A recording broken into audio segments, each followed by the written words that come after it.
From Lagos, the nation's commercial capital, this is the news at 10.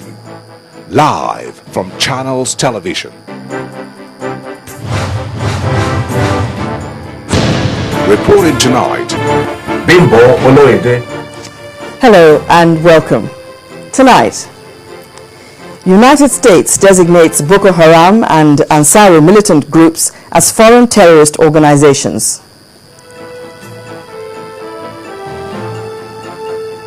Suspended PDP National Secretary Olagunsoye Oyinlola insists he is still in charge. House of Representatives launches probe into the management of sovereign wealth funds. And the Philippines faces its biggest ever logistical challenge with Typhoon Haiyan affecting about 11 million people. On Business News tonight, the Senate says it's not impressed with the performance of the 2013 budget.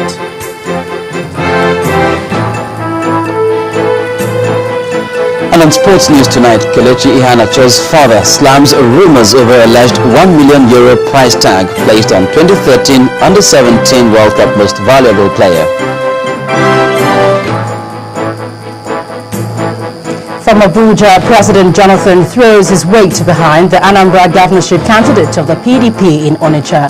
Plus, House of Representatives to probe death of Nigerians in India.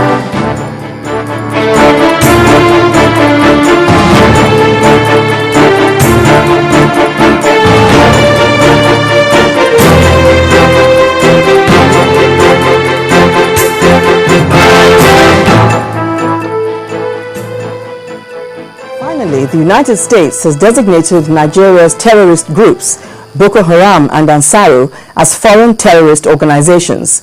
In a statement by the State Department, the U.S. described the move as an important step to assist Nigeria root out violent extremism.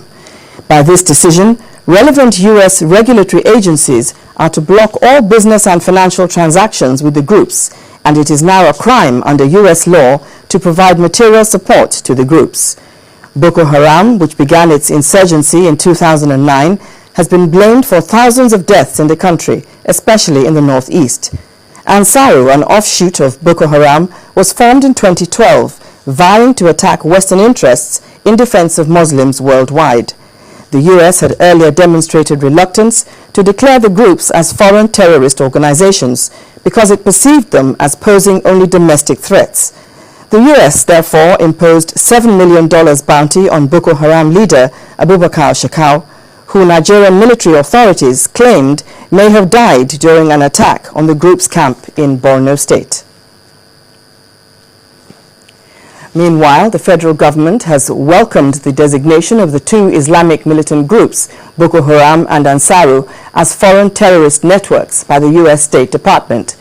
The Attorney General and Minister of Justice, Mr. Mohammed Adoke, told reporters in Abuja that the U.S. stance is a step in the right direction and thanked the U.S. for partnering with Nigeria to stamp out terrorism in the country. Mr. Adoke urged other superpowers to emulate the U.S. government in checking terrorism in any part of the world, adding that a threat to any nation by the insurgents is a threat to global peace. The Boko Haram group emerged in 2000 and after 9 years of existence has killed over 10,000 people in northern Nigeria. In this background report, we take you through the formation of Boko Haram, the ideology, and the proposal to grant members amnesty.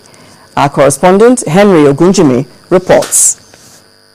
The Boko Haram sect, a terrorist group with base in northeastern Nigeria, existed since the early 2000s. But became popular in 2009 during the sectarian violence that rocks the region.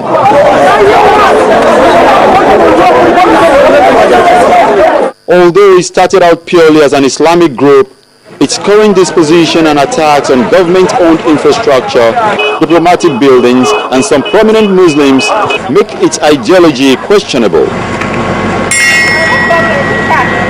Since 2009, over 10,000 people have been killed in several suicide bombings and attacks on schools, prisons, police posts, churches, army barracks, recreation centers, and other public places. How can you equate bombing a church and bombing a mosque? Can one really give this a name? The name I give that one now, evil. Are they then evil? Many Nigerians have called for dialogue and a permanent solution to the violence. First, a technical committee was set up by the National Security Council to look at fresh modalities for addressing the security challenges. Then, a presidential committee to engage members of the sect on the way forward. The committee's terms of reference will include developing a framework for the granting of amnesty, setting up of a framework through which disarmament could take place within a 60-day time frame. These received different reactions from members of the public. Whatever will bring us peace throughout the society, we should do it. The danger is, if you do this, when will we stop? Surprisingly, the extremist group, through its leader, gov'ship, rejected the proposed amnesty offer, claiming it has not committed any wrong to be pardoned. Still on security, the House of Representatives has invited service chiefs in the country to brief the House on the current security situation in Borno, Yobe and Adamawa states, where President Goodluck Jonathan is seeking to extend the state of emergency. This was the resolution of the lawmakers on a motion on the extension of the period for the proclamation of a state of emergency raised by the majority leader of the House, Mulikat Akonde-Adeola. The motion was unanimously adopted without a debate.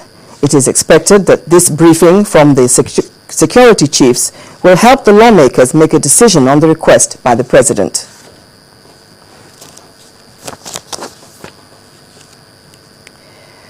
The former National Secretary of the People's Democratic Party, Olagunsoye Oyinola, has been speaking on his suspension by the National Working Committee of the PDP.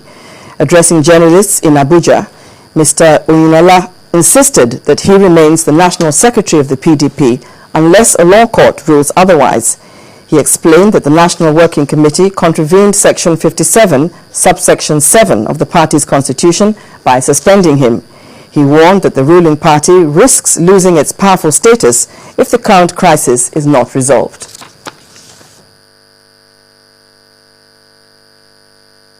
The import of the Court of Appeal judgment and having been empowered by the constitution of our party, I remain the undisputed National Secretary of the PDP.